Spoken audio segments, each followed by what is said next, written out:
mga kauni, ngayon nga guys, ipapakita ko sa inyo dahil ako ay nag-upload ng video kaso siya putol-putol, kumbaga naging part 1, part 2, part 3 para pala hindi siya maging ganyan. Ayan, nag-upload kasi ako ng 4 minutes yata ito, tapos nung in-upload ko, putol-putol siya.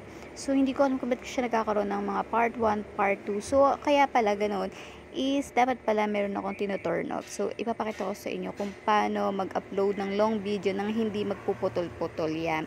So, ganyan. Punta muna tayo sa ating Facebook at ipapakita ko yan dito sa inyo. Ayan guys, so nakita nyo may part 1, part 2, parang hanggang part 8 siya.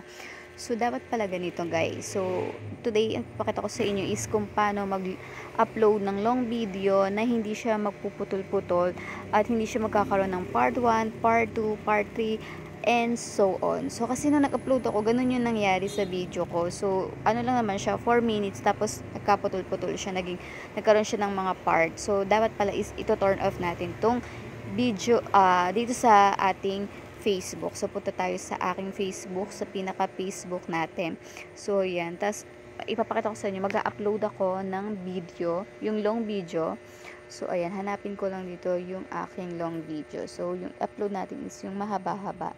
So, mga 5 minutes, mga ganon yung ipapakita ko sa inyo. At titingnan ko kung magpuputol-putol siya. Ito, testingin ko ito. Tapos, maglagay ka lang ng title sa taas. Kahit na, for example lang naman yung title. So, maglalagay lang ko yun ng title dyan. So, lagay ko na lang is tutorial video. So, titingnan ko if pag in-upload ko to is kung magkakaroon pa rin siya ng mga part 1, part 2. So, ayan. Pag nandyan ka, meron ka makikita sa guys sa taas. Pwede ka pa rin ulit maglagay ng title. So, ayan, no. After nyan, ibaba na natin para makita ko sa inyo.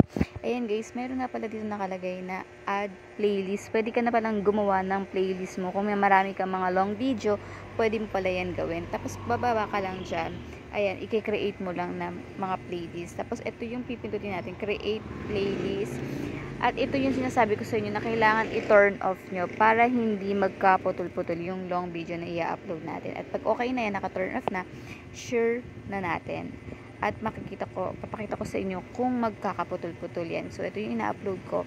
So, ipas-forward na natin yan ng very light. Kasi medyo mahaba-haba itong video na to. At ipapakita ko sa inyo kung magkakaputol-putol. So, ayan. Upload lang natin ng very light. So, medyo matagal-tagal lang siya.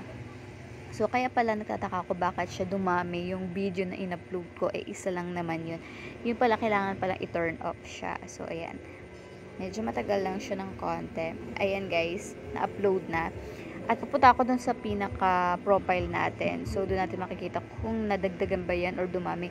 Ayan guys. So, hindi siya nagkaroon ng part 1, part 2. So, itong isang long video lang talaga yung na-upload ko at yun lang din talaga yung lumabas. So, yan guys. So, ngayon guys, alam nyo na. So, ganyan yung gagawin nyo kapag gusto mo mag-upload ng long video is i-turn off nyo po yung sa playlist nyo. Ayan. So, yun lang guys. Thank you for watching.